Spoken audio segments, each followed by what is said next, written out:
hand you back over to Tony now. So, guys, please stand up once again. Let's get some energy in the room and give Tony a big, loud hand of applause. Okay. All right, guys, have a seat. Okay, it's apparently obvious that the great challenge right now in the global financial crisis is that the traditional view is the relationship builder would actually get a sale. Clearly, that is not evident anymore. In the global financial crisis, the most successful sales type by far is the challenger. The challenger annoys people. Go figure. The challenger actually goes there and genuinely, passionately gives a shit and actually goes back to the prospect in a passionate way and says, I give a shit. Doesn't do it with timidity, does it with total confidence because it is my role as a professional to give you the best advice. This may not be what you want to hear, but I'm going to deliver it anyway. And what I'm going to do is I'm going to have enough confidence that you will see through my integrity, my passion, that you say, there goes a man I can trust.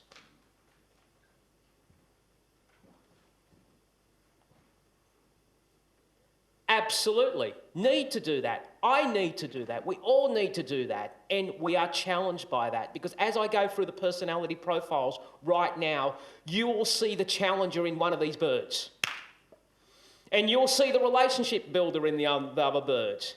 And if you are struggling in sales, can I ask you occasionally just to be more of a mongrel? I really ask you to stop being so bloody nice. Because you know what nice stands for? Nothing inside cares enough. I have met nice people. I'm a coach. If you've got a business coach and you've got a nice coach, sack them. You do not want a nice coach if you want a result. You want someone who's going to challenge you. You want someone to ask you questions that no one ever asks you. Because if you want to go to a place you've never been before, you have to do stuff you've never done before. But I don't like that. But that is the breakthrough. So what we're going to do is we're going to wrap this around. Now, we've got a big A3 sheet. We're going to hand this A3 sheet out to you right now.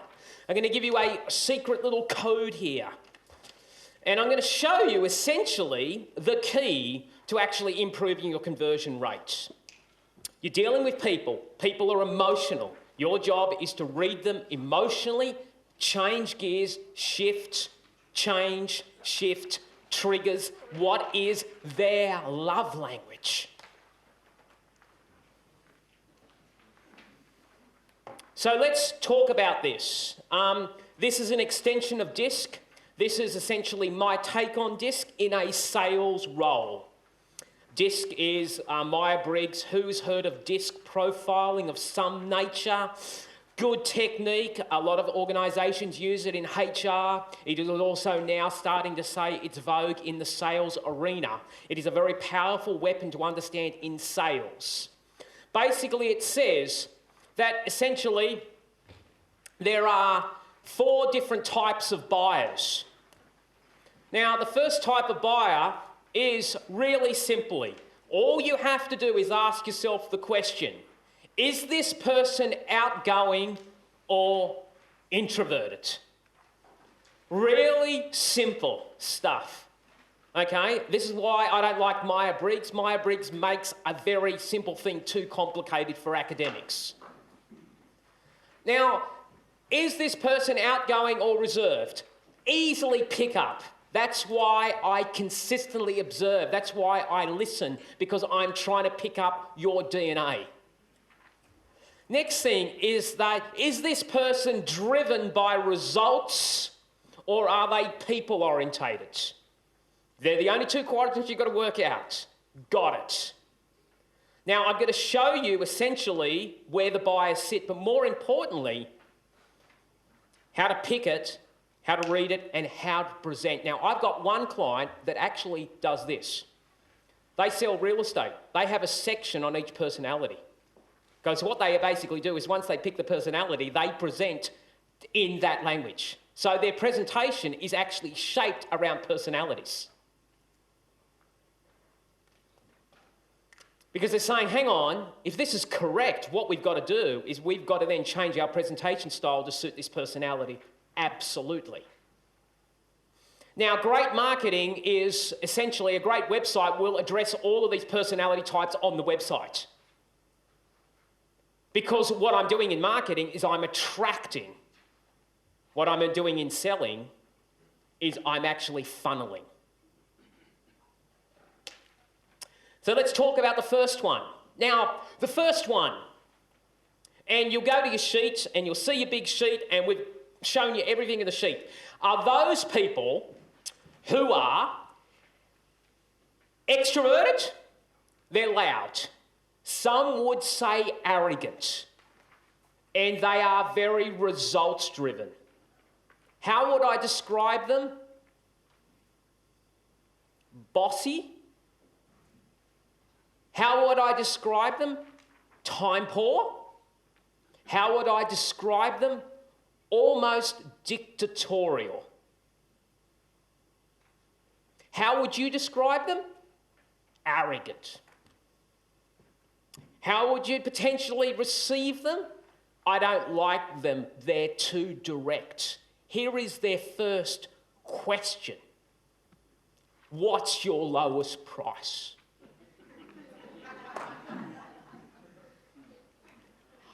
I can get it cheaper somewhere else.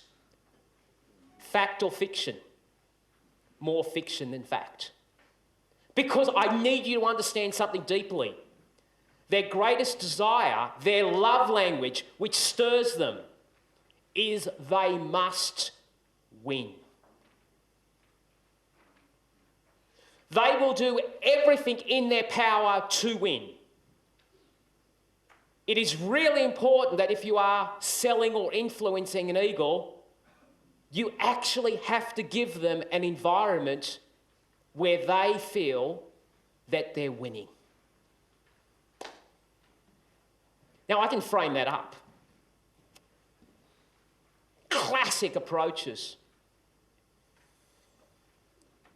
Oh, Bob, man, that's an insane price. Wow. Man, I've been in this industry a long time, and I've never seen a price like that. Mate, the guy that you got that price from, you must have actually smashed them. What do you want? I'm feeding the love language, aren't I? What am I doing? I'm highlighting your great desire to win. I'm honouring you. Now, I can't even come close to that. But what I'm willing to do, and this is off the record, I'll go back to our management. In fact, I'll go to our board. We don't normally do this. In fact, it's so they will freak out. But you know what? I actually want your business. That is an eagle's love language. Here's what you don't do. You don't discount too quickly to an eagle. Because what is an eagle saying? I should have went harder. I'm an old eagle, Harvey Norman, bred eagles, build eagles, buying, negotiating, buy my first car with my wife. Datsun Stanza, Flemington in Sydney, back in the 1980s. Go there. My role in Harvey Norman was predominantly merchandising, which is, full-time eagle on steroids. Win, win, win, win. Win at all costs. Win, win, win, win, win, win, win. Go there. The car's got $8,000 on it. I go to my wife, who is a dove. My wife comes from a social working background. So effectively, she has been in roles where she's done pastoral care, and she has a great heart to help people. Dove, eagle. I go there and I say to Ingrid, who is just recently married, I say, we're not going to offer them $8,000. We're going to offer them $4,000. My wife looks at me almost saying, you can't do that. Almost like, how dare you? I said, Ingrid, it's a low ball offer. I'm not expecting to get the deal, but I'm hitting the... Embarrassment is a tactical negotiation weapon. I'm expecting to be rejected, but I'm figuring I'll hit around 6K, we'll close it there. I go there, as an eagle does, confidently, saying, I'll give you $4,000 in the hand right now. Take out money, visible. They're two school teachers. They look at each other for about 10 seconds. And guess what they do? They say yes. Guess what I do? I get angry because it was too easy to get them to say yes. I want to renegotiate the deal because here is the point. I have not won. The victory has been too easy. If you are going to play the eagle dance, please recognise there is great power in the drama of the emotion of I can't do that. Let me go back to the board. Silence is deadly. Allow time to be your friend, not your enemy. Powerful stuff. What also freaks out an eagle? They hate losing.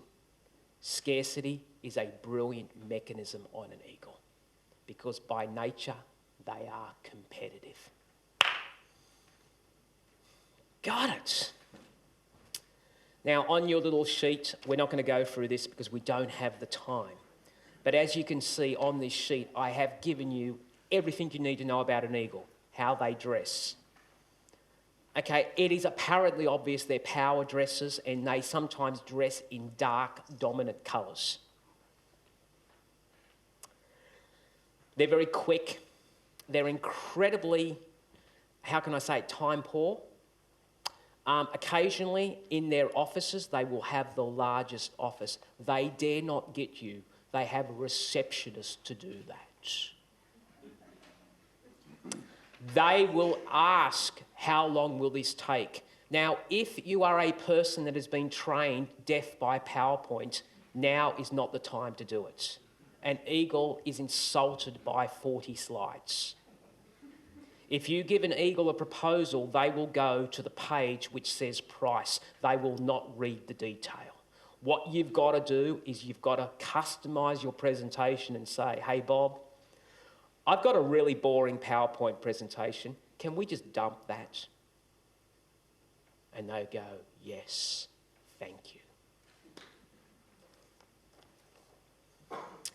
I've given you ways, and it's just really obvious to me as you read this sheet. Let's not go through it now. It is really there for you, but this is an amazing code to live by.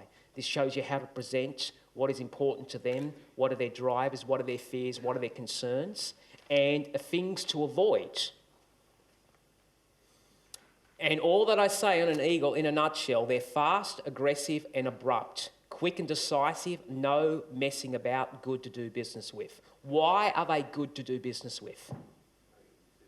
Well, absolutely. Because here's what they do. Let your yes be yes and your no be no. There is no grey area. And you know what I like about them? When they reject you quickly. And you say, thank goodness. Because the worst type of customer can be a dove who never wants to buy but doesn't have the courage to tell you to rack off. And you still tell your boss, I've got a prospect. You don't have a prospect. You just have someone who's really timid and gutless and won't tell you. And what you've got to do is you've got to release that person to say, hey, Bob, just so you're okay with this, I keep on phoning you up and I keep on sensing that you might actually not be truly interested. I've been married 22 years, I say to them. I've been rejected a lot. It's okay, I can take it. Because here's what I've got to do. My most valuable commodity is my time. I have to qualify so quickly, so efficiently. Some will, some won't, so what? Who's next?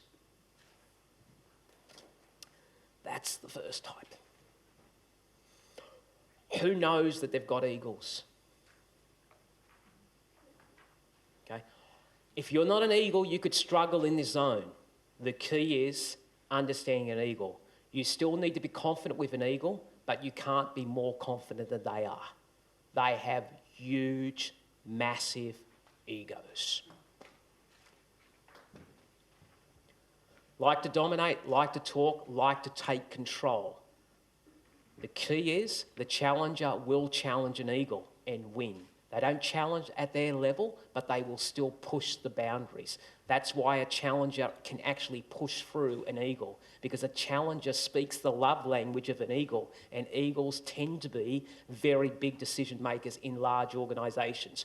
Most C-class executives in a sales or managing director have a streak of eagle in them. The big end of the marketplace is filled with arrogance.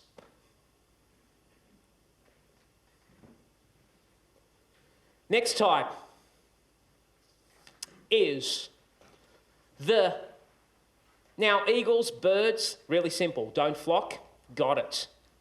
Soar above everybody else, and what do eagles do? They kill. And they're very focused, they're very targeted. They know what they want. They hate detail. Guess what they want? They get other people to do the detail. It's almost like, no, you don't get it. I hate the detail. They're big picture thinkers. They're visionaries traditionally, okay, and they want someone else to do the detail. Do not provide them overtly too much detail. Give them the results that they're looking for. Next type is that individual who, like the eagle, has this quality of extroverted, outward focused. But unlike the eagle, who is very results driven, very goal driven, which is very much an eagle, these people are very people driven. I call them the happy clappies. You've met them. They are delightful people. And Peacock's love language is about image. Technically, they could be broke, but they've got a nice BMW.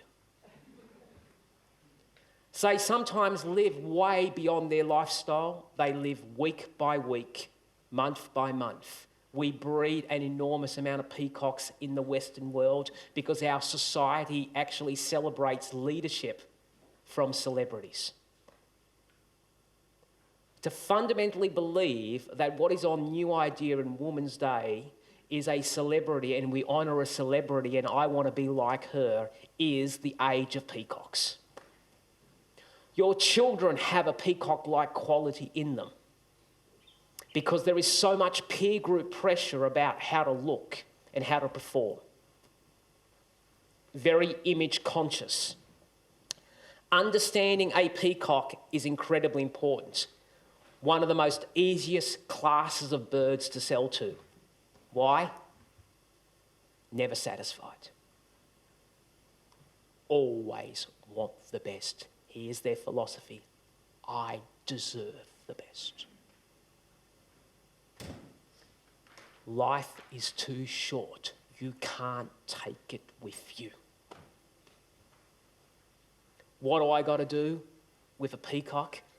If you are not a peacock, I'm telling you, you've got to have an esky when you go and see them and have a couple of cans of V and scull them. And then you've just got to take some pills to make you happy. Okay? And you've got to be dynamic, you've got to be passionate, you've got to be enthusiastic, and here's what you've got to do. You've got to listen, and not only listen, but allow them to do lots of talking. Because guess what peacocks like to do? They like to talk lots. And what do they like talking about? Themselves. And they love it, and they love compliments. In fact, they'll do everything to get a compliment. And they like to have the best, the latest and greatest because essentially they're wired that way. Never challenge their image. If you challenge their image, you're challenging their love language. So if they've got a product that is inferior, don't say this, oh, gee whiz, you made a bad mistake buying that. That challenges their self-image.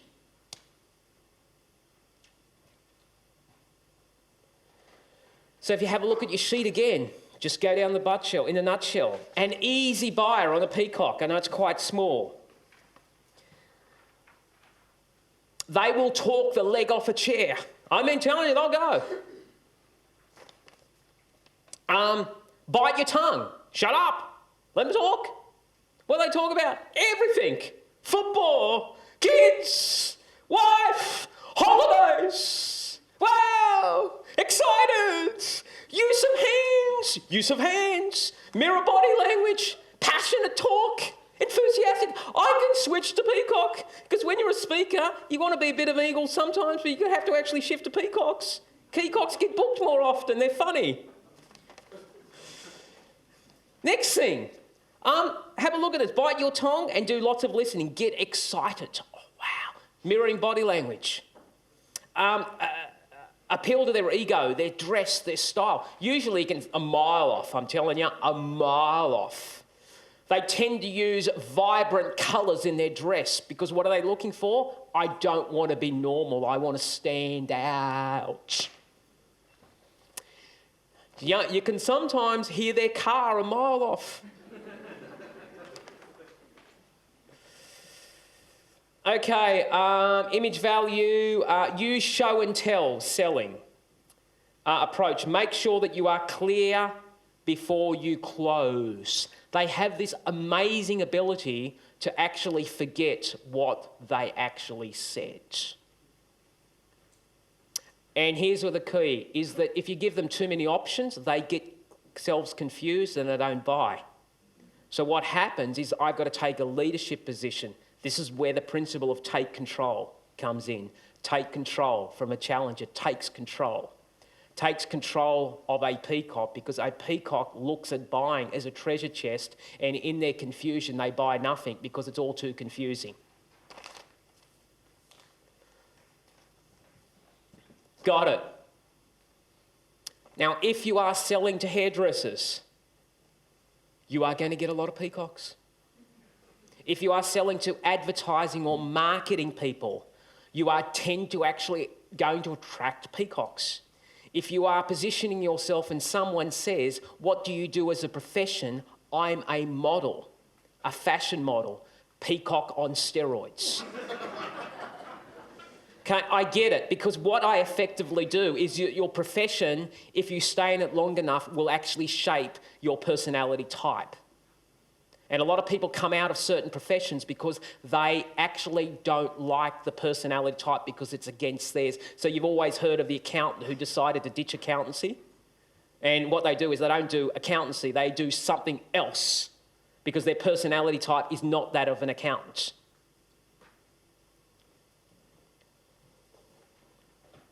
Now, next type. Now, these are the extroverted types. Unfortunately, an enormous amount of sales training which comes out of America is very much based on these two personality types. Isn't it interesting? Why? Because in America, there are shitloads of these people. But if you're selling to Dubbo and Orange and Cobar, you're not going to have a lot of peacocks because they've cleared out. It is dead boring. Tasmania, I don't think there's one peacock left. So what we do is we go in there, we're too enthusiastic because we've been on a course saying, let's be enthusiastic. That's great as long as they're enthusiastic. But if you're enthusiastic to someone who is sober, they think you're an idiot. But I've been told to be enthusiastic. Don't. Shift. Understand, then apply. Next type. This is the biggest one. 40% of the total population are doves. Huge market, doves. Harder to sell to. Why? Because they have an inherent desire to resist change. See, an eagle embraces change. An eagle will reinvent themselves because they get bored with life. Have you ever seen a dove's desk? You want to freak out a dove? Move their pens. They will have a meltdown in the office because everything is ordered. This order, because their greatest love language is security and risk reduction. So what do doves buy? What everyone else buys. They don't lead, they follow. They are the sheep. Please be the shepherd. What else do I know about them? High pressure sales techniques will actually alienate this customer. Their natural disposition is not to buy straight away. They like to think about things. Here's how they operate. They operate in a spirit of a committee. They love committees. Committees give them security.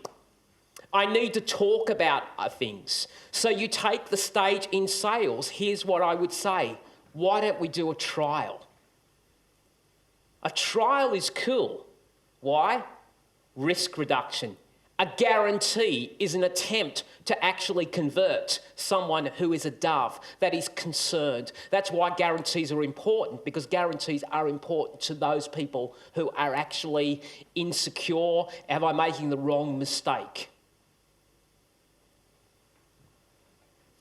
Doves are the best listeners. But why are they best listeners? Are they truly interested in your product and service? No. They're just polite people. Do not mistake politeness for interest. They will see you because they can't not see you because they don't know how to reject you. So therefore, we get excited. I've got a meeting. The question is, do you have a meeting with an eagle or a dove? That's the better question. If you've got a dove, so what? Oh, they're seeing me, boss. I said, so what? And they'll probably see you again and again and again and again. And they'll probably never make a decision. And they'll always see you. And you like seeing them. Okay, and it's important to have a relationship with them. I reckon doves, 9 touches. Touches do not have to be physical face-to-face. There is multiple ways to touch anybody. Conversations, email, phone calls, networking events. Principle of 9 touches here in a dove. Building trust. Trust is really important to them. Now, here's the most amazing thing. I'll do unsalesperson-like things in front of a dove in order to actually release them. Here's what I'll say. Look, John, I'm not going to allow you to proceed without speaking to your partner. I really won't. I know that I can, and I know that you're excited about it, but you know what? It's got to be right for both of you. And what I'd like you to do is just think about it, and what I will do is I'll get your feedback tomorrow. Is that okay? Isn't that a brilliant approach? I'm diffusing the situation. I'm actually saying, I want you to do this, and inherently they'll go, I can trust you because you're not pressuring me. Huge population. If you have a look at your sheet, what do I know about doves? Just going to give you the top line approach. Very friendly and easygoing. They'll listen, they'll talk. Easy to relate to and talk to. Don't let this easygoing nature put you into a false sense of security. If they feel they're being snowed or pushed into something, they will not buy. They will thank you nicely for your trouble, but they will exit the scene quickly. Principle of downselling works really well. Downselling isn't a forgotten art. Downselling is not upselling, cross-selling. It's actually saying, hey, you know what? This, you don't need the solution. This is a much better solution for you. Even though it looks economically that it's not good for your company, it is truly good because the lifetime value of that customer is so much more greater.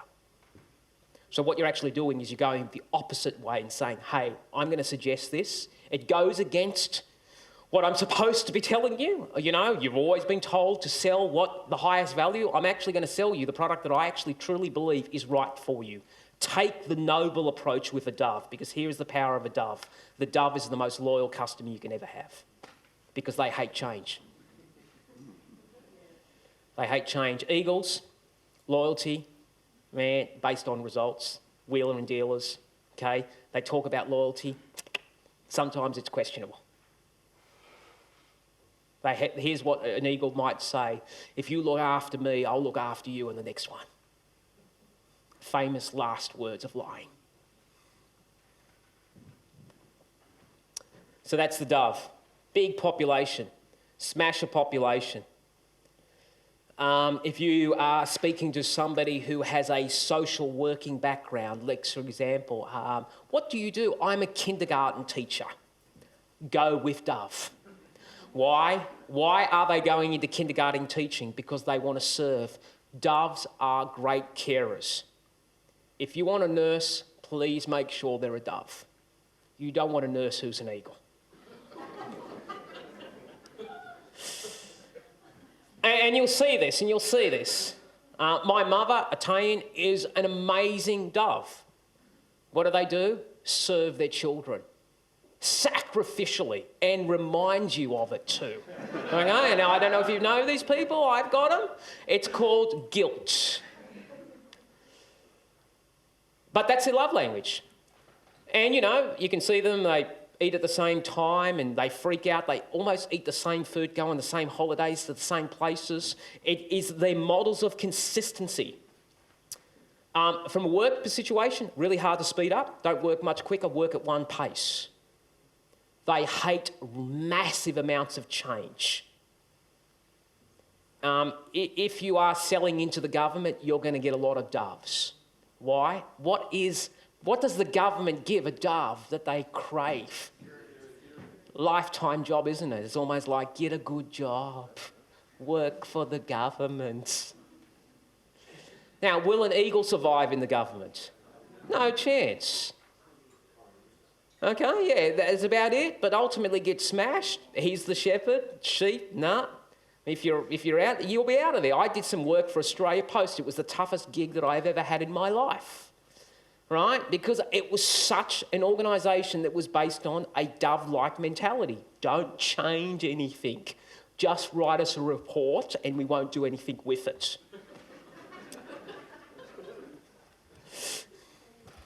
Now, the last type is a bird that can be deceptively interesting.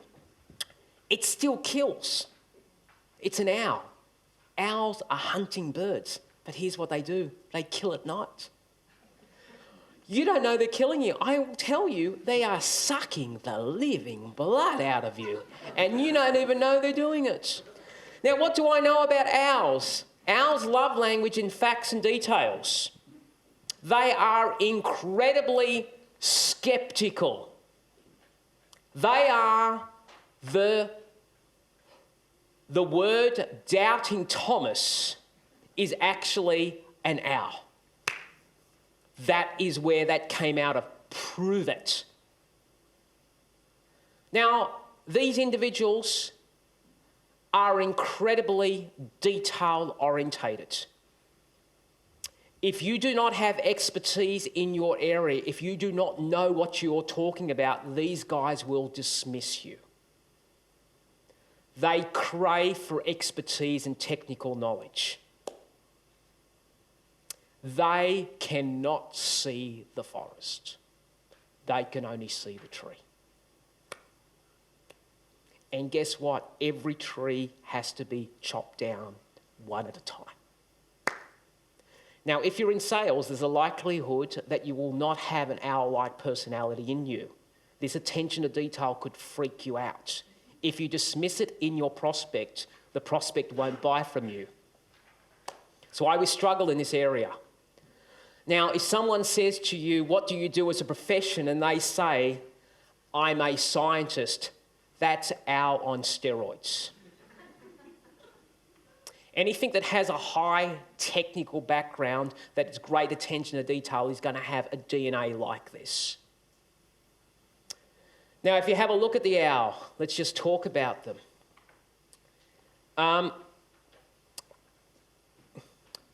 Owls are incredibly frugal.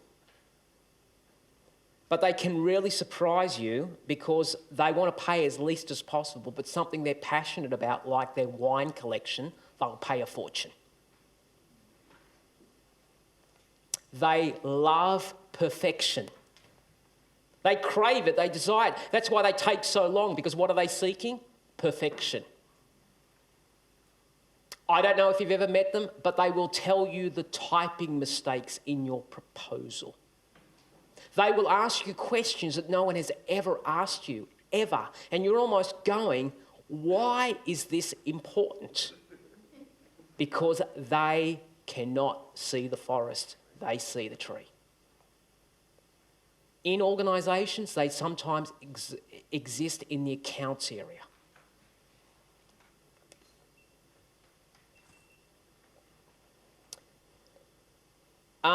Send the proposals to them, because what do they like to do? Here's what they like to research. I want to send you the proposal before we meet, because what I'd like you to do is just spend some time reading through it. And I'd like to get your feedback. And please, Mr. Owl, go into detail. And they go, great. I can go into detail. I can give my love language. Yes, you can. Because your love language is facts and details. And I want you to give me feedback on the detail. And you go, wow, great. I'll stay up all night. Classic closing technique on an hour. Very difficult. Hey, John, it's apparently, hey, Steve, mate, I'm telling you, you know your stuff. Fair income, it's like, I meet a lot of people, and a lot of people, they don't really understand what we do, and they don't understand this industry. It's clearly obvious to me that you're a bit of a, how can I say it? You're a bit of a guru in this area. Can I ask you some questions? Because, I'm always learning, and I figure I could actually learn a lot from you. That is a great love language.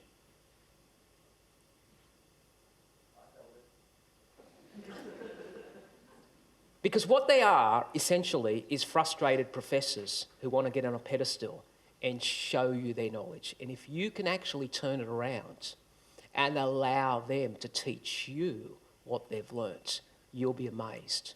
And here's the close. So, Steve, based on your research, what would you do? They are incredibly logical, and they have to go with their own findings. Get them to find it, and then they'll fall in line with it, because then they have a lack of congruency that they can't live with. One of the most amazing sales organisations is a company called Cisco. Cisco is a sales machine. Cisco purposely deals with most organisations at an IT level, at a senior level. But not only that, middle management tends to be ours, because they're in the IT area. You know what I'm talking about? IT technicians, people who look after IT infrastructure. By default, they always, in the sales engagement, take two types of people. What's the first type of person they bring in? Is the BDM. The BDM is an eagle. But they don't just bring in an eagle, they bring in the sales engineer. They call them pre-sales engineer, technical consultant. What personality do you think the technical consultant is? Why? Because have you ever seen two owls speak? It's like they're making love. It is a different planet. And what they do is they line up an owl with an owl, but why they don't allow the pre-sales engineer to be in there by themselves? Because owls have a notoriety of actually talking the customer out of the sale, because by default they're perfectionists and find fault in their own products and tell the customer. It's weird stuff. Guess what the BDM is doing underneath the table? Kicking the owl when to shut up. Because guess what the BDM does? Closes it. One opens it, because guess what? I can always trust an owl. Because I can trust people who have got a technical background.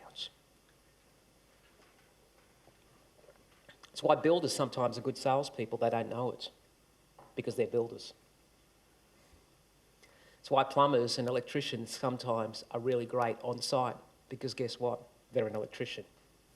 If I could just turn that energy from that technical nature and turn it into a sales, it would be amazing because they have something I haven't got. They've got the trust of the customer based on their expertise straight away. Brilliant stuff. Is this making sense? Yeah, and what the game of life is, and please recognise this is not just in sales, this is in life in general. Every single person you meet, every single of your team member, and if you have challenges in your team, I would strongly suggest ask yourself the question, hey, let's be honest here, what personality are they? Am I trying to put my values on them? All I'm asking you to do is to shift gears. In terms of the size of the flocks, it's pretty evident to me that doves represent the greatest marketplace. Do we change our personality? We don't really, but we could go through episodes in our life that could create our personality because we lose confidence for a season or 2 seasons. Typical examples are marriage breakdowns where you'll see the personality actually get challenged. Someone who has lost their job, you'll see them spiralling and they'll change their personality for a period of time and then they'll shift back once they come back. So you could go for a season where your personality is fundamentally altered, but by design, you actually tend to go back to your personalities. Here is the key to life. If you want to have a great career, if you want to have a great job, if you want to have a great business, strengthen your strengths and abandon your weaknesses. Focus in on where your personalities live. Don't just actually develop, don't just, a lot of people who have got a gift can only take it so far because they abuse the gift. What you've got to do, if you've got a gift, you've got to invest in the gift because the gift will actually pay you for life. The key is actually abandoning this concept of being general manager of the world. It's a really weird concept because we're such controlling and actually focusing on what I'm really good at. What am I really, really good at? So that's essentially longevity from a passion and purpose perspective is driven very much by that. Now, what I'd like to now do is do something else. It's really interesting. I'm giving you so much here on these personality types. And it's clearly obvious to me that when I have a look at that, great marriages sometimes exist. Truly significant marriages exist when 2 personalities collide. Why? Because they each give to each other what they need. Who do you reckon is the hardest person to love? An eagle. Why? Who do you reckon has got the greatest capacity to love? A dove. Who do you reckon doesn't want to actually lead? A dove. Great marriages you sometimes see collide when an eagle and a dove come together. Because what is a dove? A dove actually supports that person even though they're out there all the time. You see that consistently. When 2 eagles get married, sex is great, but they're always fighting. Because they always want to dominate. Someone wants to win. It's almost like everything's a competition. 2 peacocks get married, fantastic time, dead broke. Peacocks and owls, married, great. Why? What has an owl got? Attention to detail, knows how to budget, looks after the small things, counts the pennies, understands budgeting, understands those principles. What does an owl need? To lighten up. What does a peacock give them? The ability to lighten up. Socially orientated, very high social skills.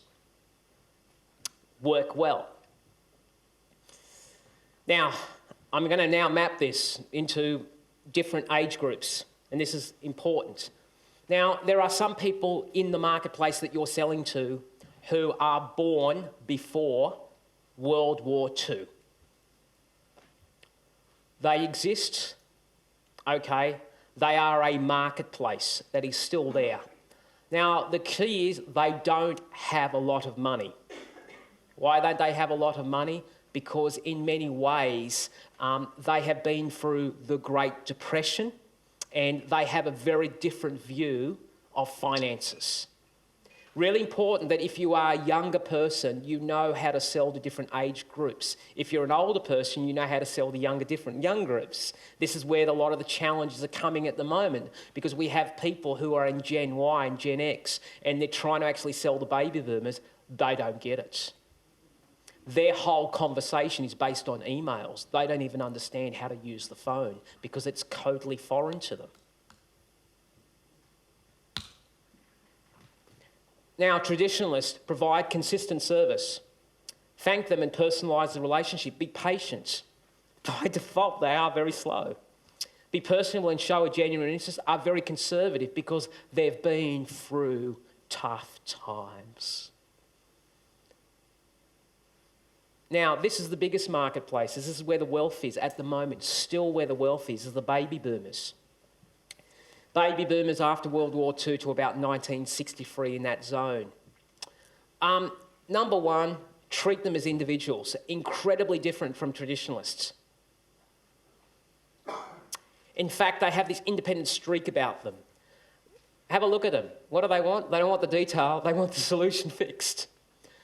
I'm a baby boomer. Here's my problem. I know that I need technology, but I want someone to fix it for me.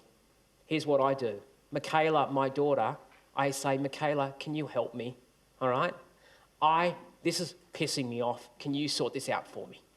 But you know what? I want you to show me what you're doing because I need to have an iPad because I've got to be with it. See what I'm doing? I want to be modern, but I don't necessarily want all the baggage that goes with modern. Here's what I'll do. I'll pay a fortune for somebody to make me contemporary. Make them feel special. Baby boomers look good, and they will go to enormous lengths, including cosmetic and plastic surgery, to continue to look good. They're like me. I think I'll run a marathon. There's a baby boomer. You know, it's like, hey, I'll get the Harley Davidson. Admire their appearance. Be optimistic. The baby boomers are traditionally optimistic. And you know what? They're pretty comfortable with traditional sales techniques. In fact, they don't mind them. In fact, because they realise it's a bit of a game and that's what you're supposed to be doing. Appeal to their spiritual side. They have an awakening about them. And they want up-to-date products. Yeah. Now, this is the forgotten generation. These got slammed between the Gen Y and the baby boomers. Now, this was the first generation where we saw the growing influence of single-parent families. So this changed the dimension. Before that, it was the nuclear family, mum and dad at home, you know, mum's not working, dad's working, etc., etc. Now we've got the first generation who's joined in that. Because of that, their friends become, by default, part of their extended family. So their friends are much greater influence than their family. Show respect in an informal manner. Sometimes we can overdress to people. Please, I would always strongly suggest that the way you dress should be one step up. But if your dress is way different than your prospects in an extreme, that will create tension in the relationship straight away. Be careful of that. Treat them as equals. Be relaxed and informal. Allow them time to ask questions. Use modern technology. Keep written information and forms to a minimum. They fundamentally believe that everything should be on tablets. Everything should be on the internet. Everything should be electronically. They don't understand why, in a world of technology, we should have to fill out paper forms. Can't I book it online? Can't I do it online? If you have an online inquiry form, there is a likelihood that they will type the online inquiry form as opposed to phoning you up. Baby boomers will phone you up. The younger generation will do it via email because they like to remain anonymous. What are they afraid of? You're going to pester me. And the last generation is Gen Y. What do we know about them? They like to spend money. Why? Yeah. Correct. Correct. They're the parents of the baby boomers. Correct. What else? Why would they also like to spend money?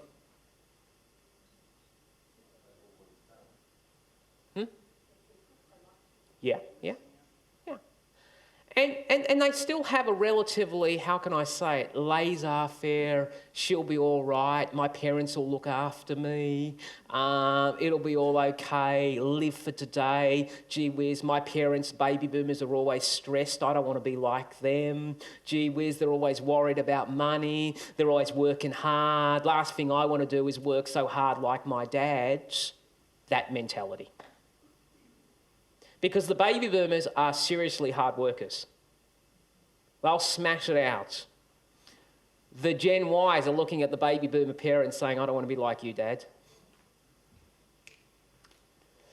They have a very strong social awareness. They're into causes. They can be incredibly opinionated on certain topics. If you're speaking to teenagers, you could get this ranting and raving straight away. Appeal to their technical savvy. Now, this generation has never not lived without technology. From birth, internet was created. So when you say, have you seen us in Yellow Pages, they'll look at you going, what are you talking about? What is Yellow Pages? Be flexible and create alternatives.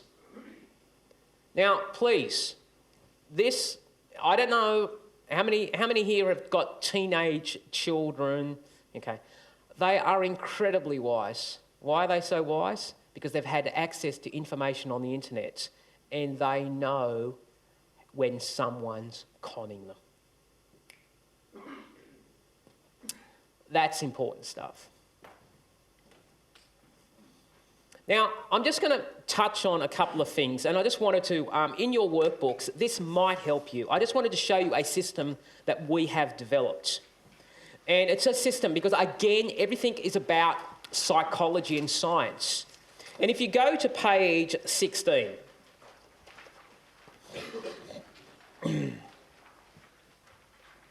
essentially, if you've got a sales team, what you want to do is you want to make sure you don't just train them, but more importantly, you actually develop a template where you can self-evaluate with them when you're going out in the field.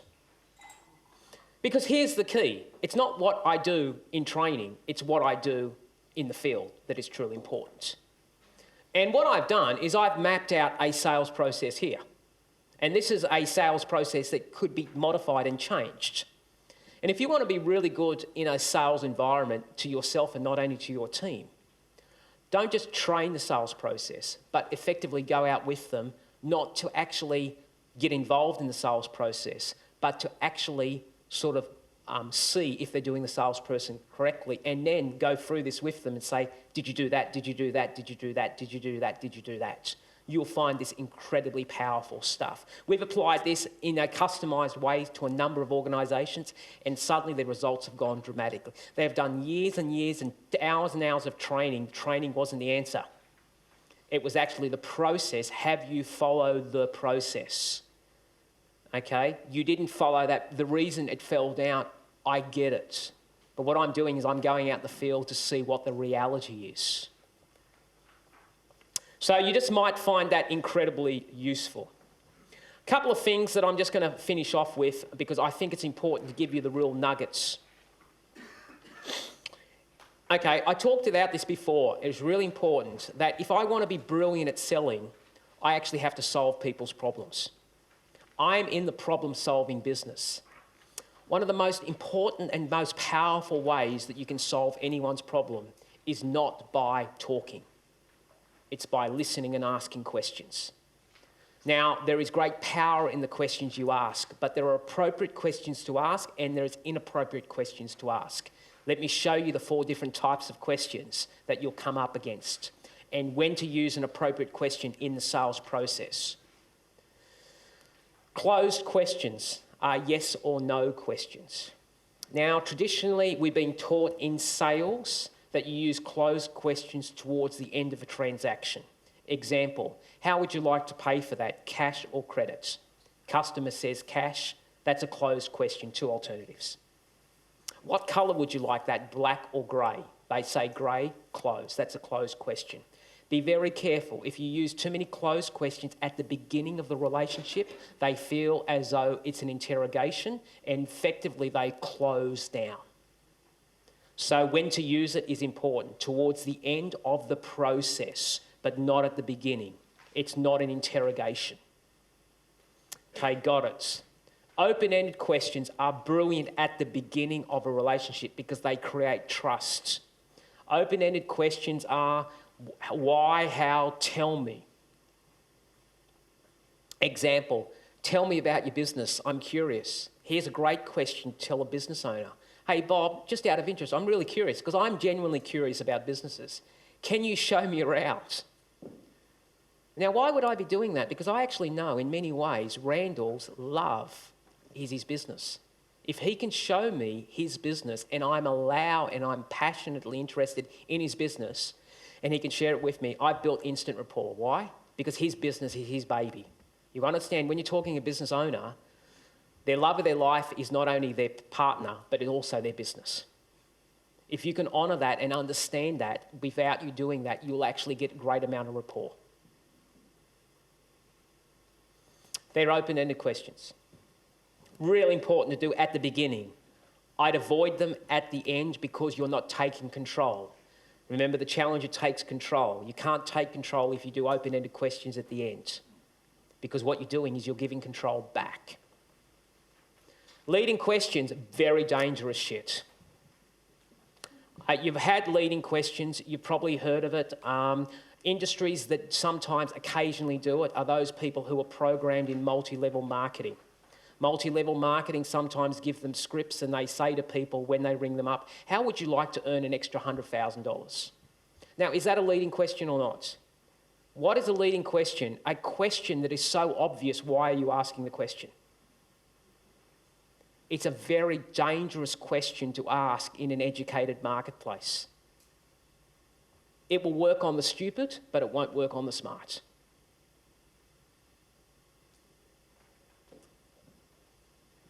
Undesirable usually result in false or slanted information. Who's ever had someone come up to them and say, would you like to earn an extra $100,000? It's like, what do you say? No? What do you say? No? It's almost like, and how does it make you feel? It's almost like, come on, get real. Yeah, so just be careful of that. And I've seen that, and I'm just questioning the philosophy behind that. I've seen too much programming of that. High-gain questions are brilliant. They give before they take. Again, this is the teacher. See, I've become the teacher. High-gain is teaching. It's amazing how it all wrapping together here. It gives before it takes. It actually surrenders. It actually says, I'm here to truly help you, and I really don't care if I don't get the sale, because I'm going to take the high ground. It's not about the sale. It's about helping you to solve the problem. And if I can't help you to solve the problem with our product and services, I still want to help you. That's noble. So that's the high gain question. Of give before it takes. Classic example is that I deal with a lot of electrical and plumbing contractors. I go and see them about the franchise that we've got, which is a conversion franchise. I will say to them, look, my suggestion is you love it, but you don't need us. What I'm suggesting you do is you get in contact with the company that develops our software and just buy the software, not the entire thing. This is what it'll do for you.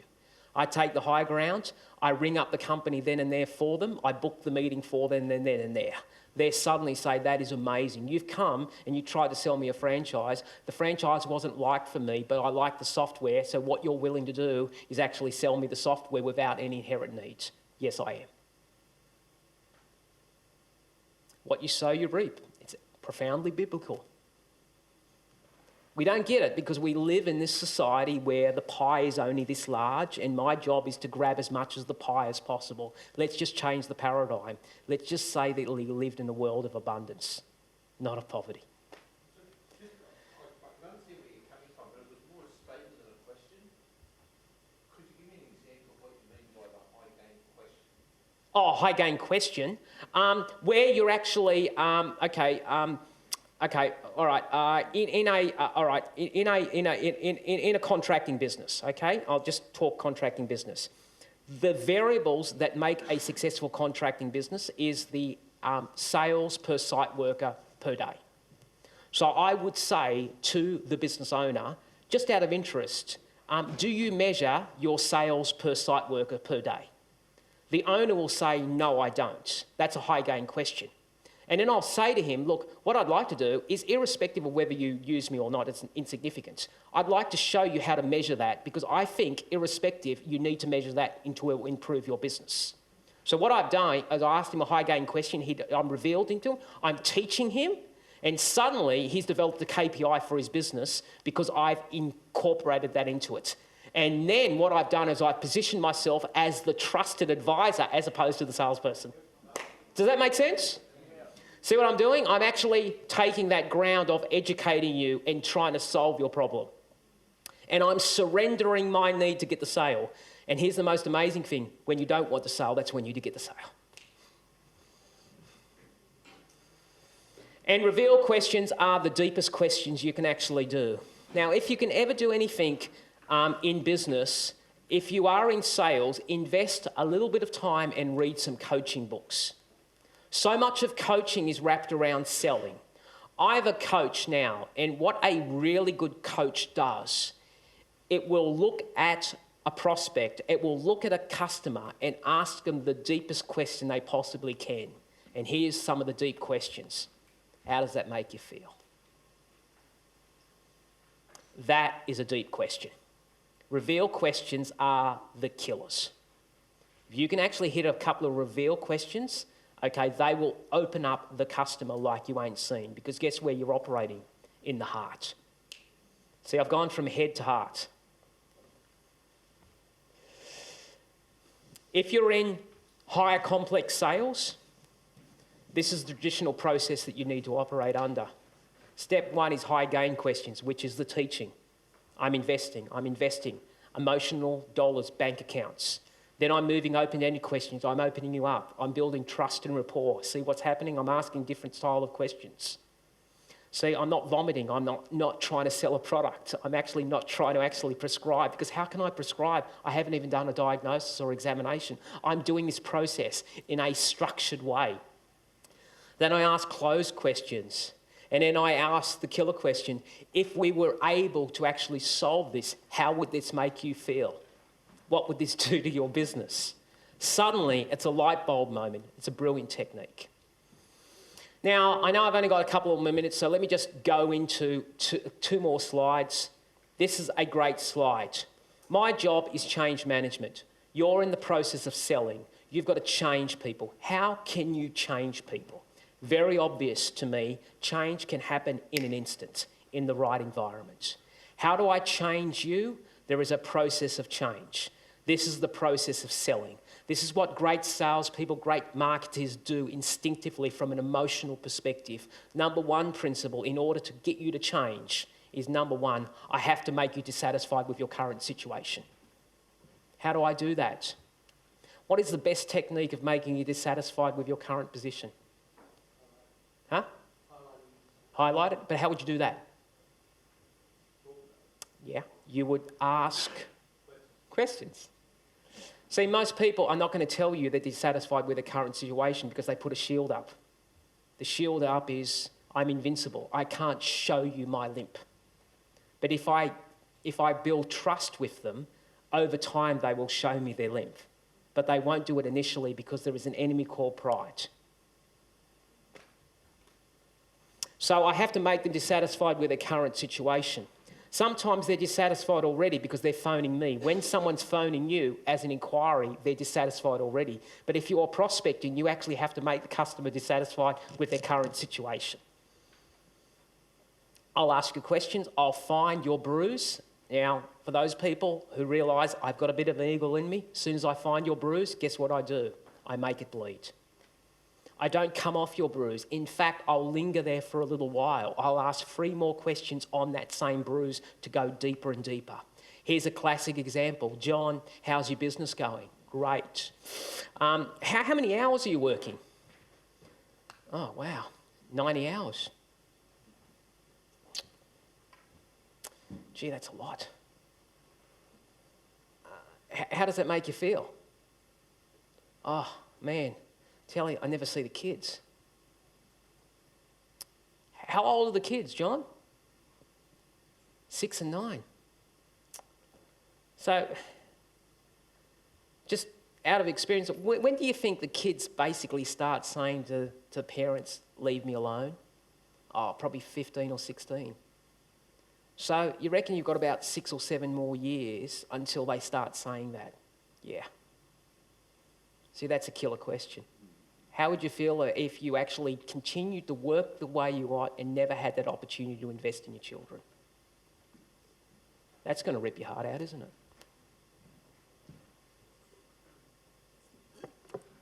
But here's what. A challenger will go there, a relationship builder won't. A challenger will dare to go into that charted water because a challenger basically says, I'm here to solve your problem, and I fundamentally believe I can, and I don't really give a shit if I challenge you.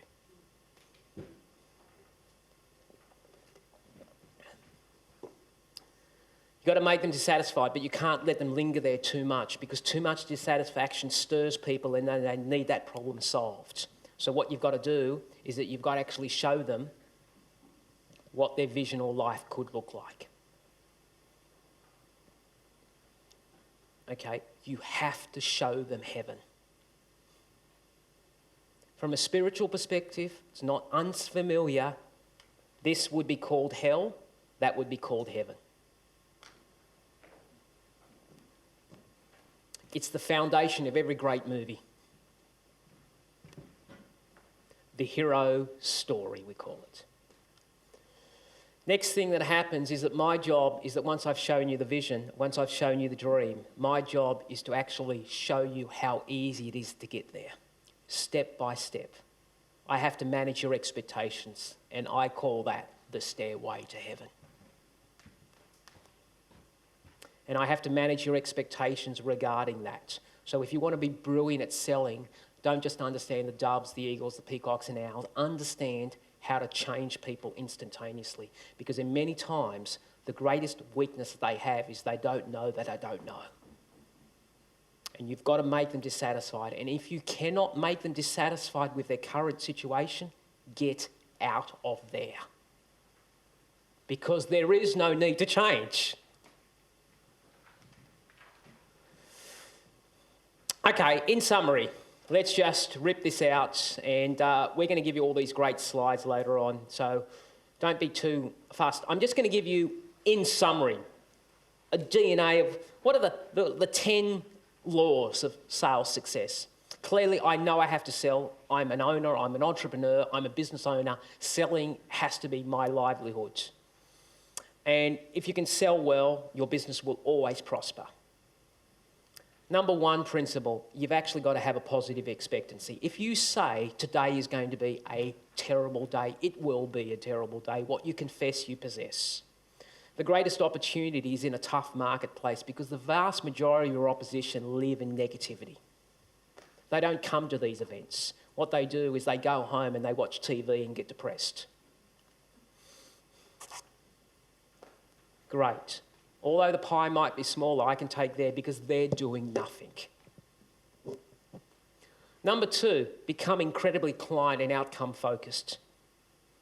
I'm here to serve you. I'm here to solve your problem. Number three, have an extraordinary knowledge base. Continue to invest in your area. Go centimetres wide, kilometres deep. Become an expert in your niche. Your niche is where you get fame because what you do is you move from a commodity to a specialist. And if you can go from a specialist to a celebrity always gets the most money. The key is how do I move to being a celebrity? You can do it. There are certain techniques that you can use to become a celebrity. One of the classic techniques of trying to become a celebrity is write a book. Does the book have to be good? Probably not. But you've written a book, you must be a rock star in your area. That's why I've written 4 books. Books are shit, but expensive business cards. Now, they're not bad books, really, they're not, okay? But their vehicle is not how many books I sell. It's got nothing to do with the books that I sell. It's got nothing. It's insignificant, the books that I sell. The royalties I get would be insignificant. It is the ability for me to give a prospect, hey, here is a book. Suddenly I'm positioned very differently than everybody else in the marketplace who is knocking on the door. I could probably do that. Number 3, you've got to have effective systems, guys. You know, I've seen people who try to be these one-off hit guys that are really got the gift of the gab and they've got really bad systems. There are so many CRM systems. There are so many systems to track prospects. I use a CRM I would absolutely adore. I would be lost without a CRM because of the high times that it takes. Customer relationship management program, things like Goldmine, things like ACT, purpose-built software that is specifically developed to channel the sales process, not MYOB that's trying to actually do that job. Structured and follow-throughs. Remember, you're always making a sale. Although you're not making the big sale, every small sale leads to a complex sale. So essentially, inch by inch, what I'm doing is I'm breaking down a complex sale into small sales, into stages, and saying, what is the next natural stage? Understand that follow-through. Understand the stages of your own process. Number 6, you've got to be able to be a great influencer and communicator. You've got to understand that 75% of communication is non-verbal. You've got to be able to stand up when you're on a phone call and don't slump when you're making phone calls. You've got to invest in a headset so when you are speaking on the phone using your full body language, not slumping down depressed saying, I'm going to make another phone call. It's really important to use hands. It's really important to center your hands around here. That would be the ideal scenario. Don't wave up here, and please do not point at people. Terrible stuff. Okay, 75% of language is non-verbal. Understand the power of body communication and presence and clothes and all that sort of stuff. Number 7, I think you've got to be passionate. I think genuinely you have to believe that you're saving the world. Genuinely, you actually have to believe that you're making a difference. Genuinely, you actually have to care about the person.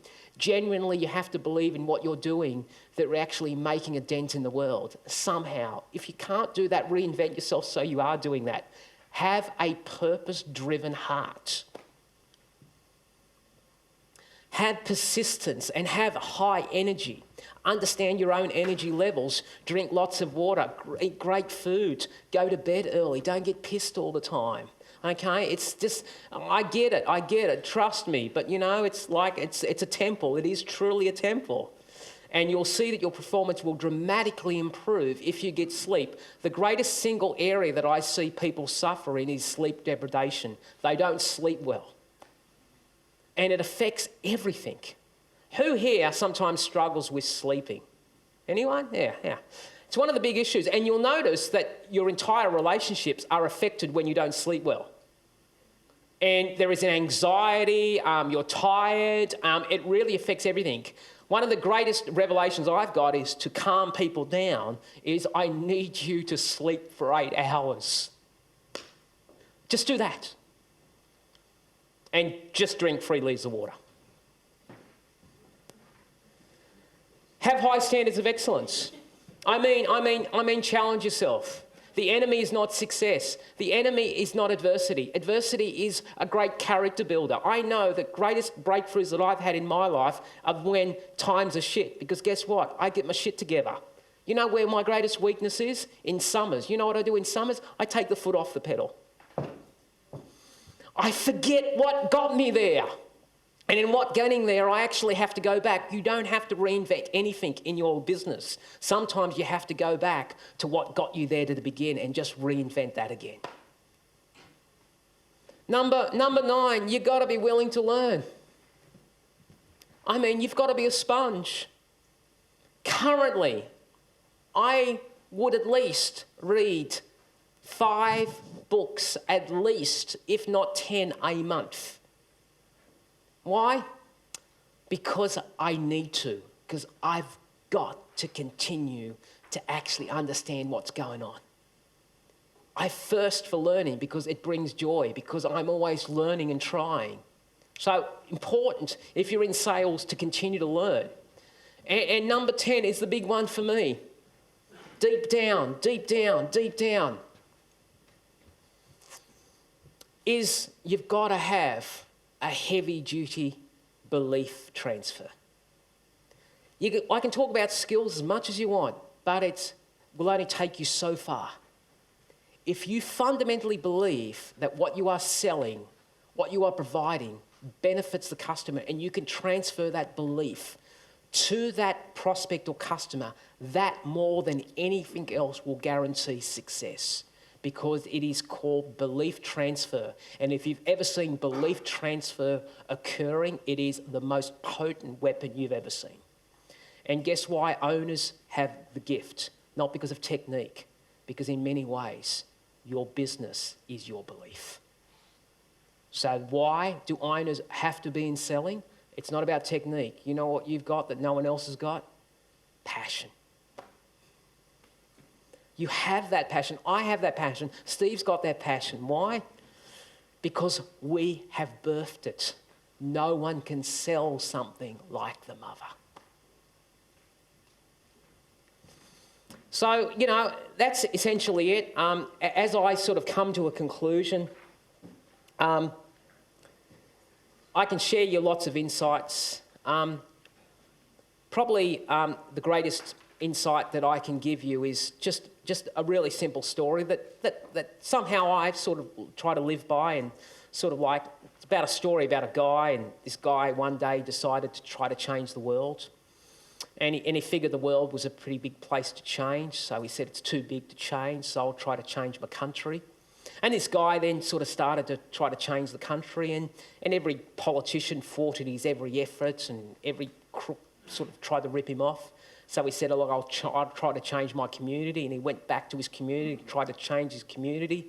And the community leader said, you know, leave us alone, okay, you know, what are you doing? And then the man tried to change his family, and his wife threatened to divorce him, and his kids saying, Dad, you're nuts. And then the man decided to change himself, and when he did that, he changed his world. What's the big revelation?